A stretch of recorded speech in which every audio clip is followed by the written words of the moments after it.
Saya tidak pernah ikut politik. Dengarkan ceramah saya dari A sampai Z. Saya tidak pernah ikut politik. Saya bukan orang partai. Saya tidak pernah menyebut calon. Saya tidak pernah menyebut partai. Dengar baik-baik. Saya mengajak seluruh masyarakat Medan, seluruh jamaah supaya memilih pasangan aman, Bapak Akhyar Nasution dan Ustadz Salman. Bahwa saya bertemu orang tokoh politik, maka semua orang bertemu, tidak pernah mengajak. Saya mengajak seluruh masyarakat Medan. Pahami dengan baik. Jadi ketika sudah begitu, nah dia apakah bisa disebut dengan ulama? Kan ini sangat bertolak belakang gitu loh.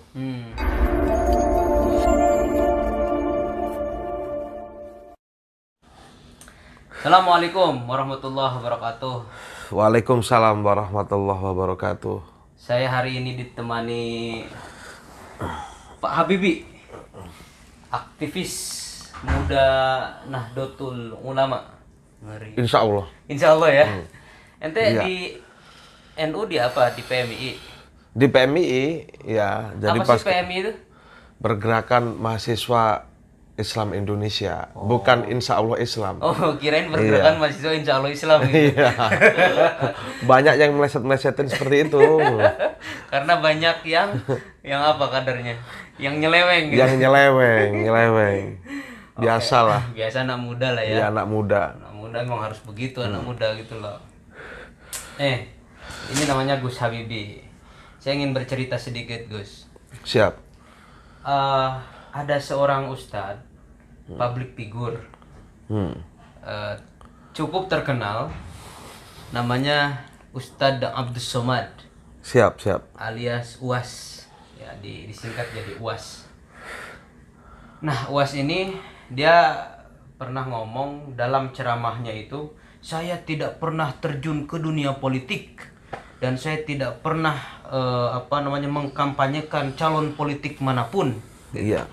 Nah, kira-kira seperti itulah ya. Iya. Nah, tapi belakangan dia menjadi jurkam politiknya dari calon wali kota Medan, gitu. Pak Akhyar namanya, Pak Akhyar sama Pak Salman wakilnya itu. Nah, ini gimana? Di satu sisi dia ceramah itu dulu pernah ngobrol, tidak mau dan tidak pernah terjun ke dalam dunia politik. Kalau bertemu orang politik biasalah, kita juga sering bertemu orang politik kan. Iya. Apalagi ente politisi gitu loh. Nah, tapi dia gitu janji dan dia berikrar, dia ngobrol tidak pernah ingin mau menjadi jurkam politik siapapun dan tidak ingin mau terjun ke partai apapun. Tapi akhir-akhir ini dia menjadi jurkam politiknya Akhyar. Akhyar ini lawannya Bobi Nasution, menantunya Pak Jokowi. Jadi gimana menurut ente?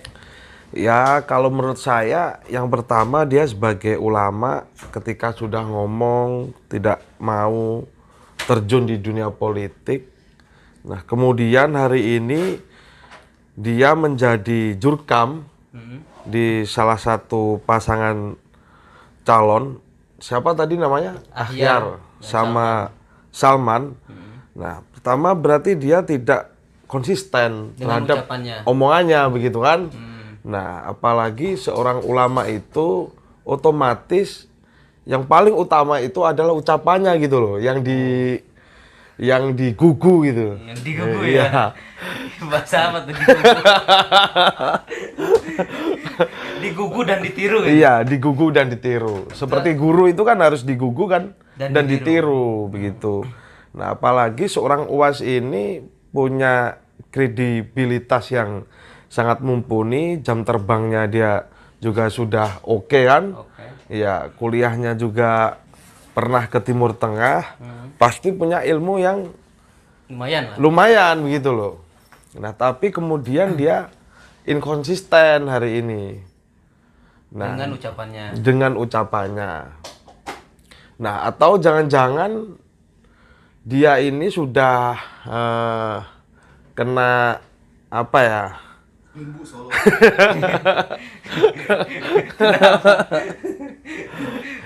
Karena semacam ya bisa dikatakan iming-iming lah, seperti kue-kue gitu loh. Oh. Iya.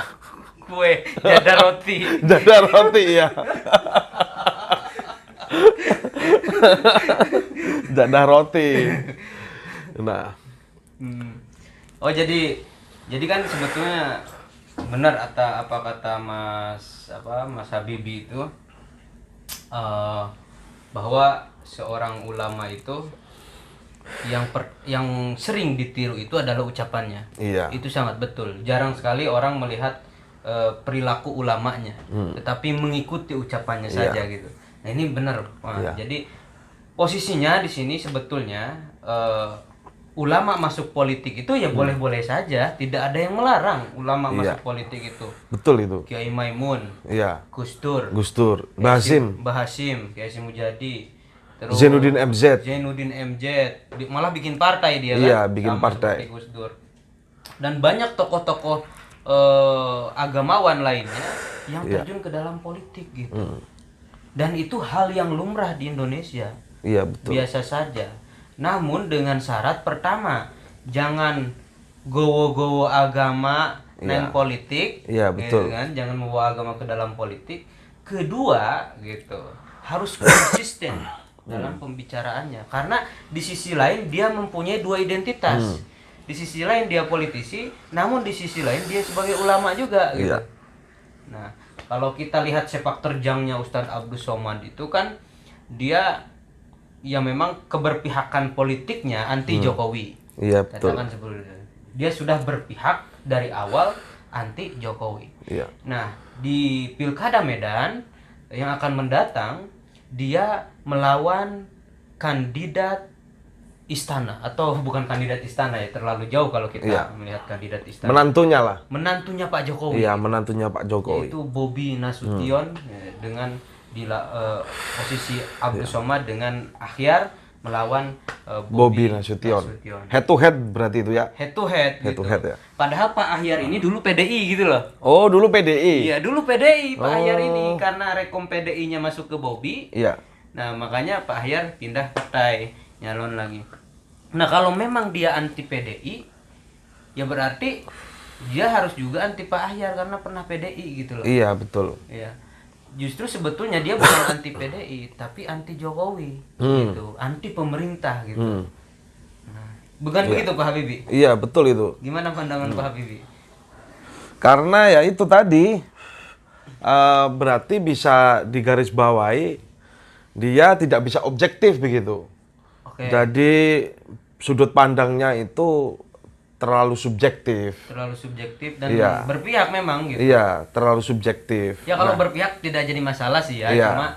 cuma dia inkonsisten dengan ucapannya Iya, aja gitu. inkonsisten dengan ucapannya karena ya itu tadi al ulama warasatul anbiya. Oh, gitu. Nah, benar. Nah, Kita tafsirkan. ulama ya, ulama itu kan penerus para nabi kan, nah, pewaris ya. pewaris para nabi. Nah, ketika dia sudah menyandang gelar ulama ini, nah berarti dia bisa menjaga tutur katanya lah, itu nomor satu. Nah, jadi ketika sudah begitu, nah dia apakah bisa disebut dengan ulama, kan ini sangat bertolak belakang gitu loh. Jadi bisa dikatakan dia seorang pendusta. Bisa jadi. Ida haddasa kadzdzaba. Ketika dia ngomong, dia berbohong. Iya. Dusta dong. Dusta. Iya kan? Iya. Nah, dan kalau kita melihat hadis ya, sebetulnya hadis yang tadi sampaikan itu al ulama warasatul anbiya. Iya, Ulama betul. pewaris para nabi. Betul. Nah, sifatnya nabi itu kan sidik, amanah, tabligh, fatonah. Fatonah, betul. 4. Sidik itu terpercaya. Terpercaya. Amanah itu amanah dia. Iya. Tabligh itu menyampaikan, penyampai pesan-pesan kebaikan. Fatonah itu cerdas gitu. Nah, ini ulama ini harus mewarisi 4 sifat nabi ini gitu loh. Kalau dia tidak sidik, tidak benar, berarti dia dusta. Betul. Tidak hadasa kadzdzaba gitu. Iya. Kadzdzaba. Seperti Musailamah al-Kadzdzab. Iya, betul. Sang pembohong, pendusta. Belembuk Solo ya. Apa? Belembuk Solo. Iya. Gak ngerti aku. Oke, mungkin itu saja ya Pak Habibie. Iya. Berarti seorang ulama yang istiqomah itu bisa dilihat dari kekonsistenan pembicaraannya. Iya, gitu. pembicaraannya itu harus konsisten Harus begitu. konsisten. Iya. Gitu. Berarti kalau dia itu pandangannya sudah subjektif, nah berarti otomatis dia tidak bisa menjaga nilai-nilai dari perpolitikan lah, Iya. gitu loh. Nah, perpolitikan itu kan harus politik kebangsaan, Iya. ya kan? Jadi kan Harus ada politik itu ada high politik. Iya, ada high politik. High politik itu kan politik kebangsaan. Heeh. Ada yang memang politik biasa, politik praktis. Iya. Politik praktis itu ya partai. Ya kalau memang dia menjadi jurkam, ya dia harus memposisikan diri sebagai politisi atau dalam arti di sini yang melakukan politik praktis. Iya, betul. Bukan Pelaku lah, ya, pelaku dia. politik gitu. Iya, pelaku. Bukan yang orang yang memang high politik gitu. Iya. Yang politiknya Mendedikasikan dirinya lah. Oh ya, untuk Iya. bangsa dan Bangsa negara dan gitu. negara. Tapi kalau Menjadi negarawan, menjadi negarawan politik gitu. Oh, ngeri, Iya. ngeri. Siap. Oke, terima kasih Pak Habibie Iya. waktunya. Siap. Oke. Gus Rikal, sahabat saya. Bukannya sahabat ente Sutisna. Iya. Terima kasih. Gurunda Sutisna. Syukran wa dumtum fil khair. Ma'assalamah wan najah. Assalamualaikum warahmatullahi wabarakatuh. Waalaikumsalam warahmatullahi wabarakatuh. Takbir.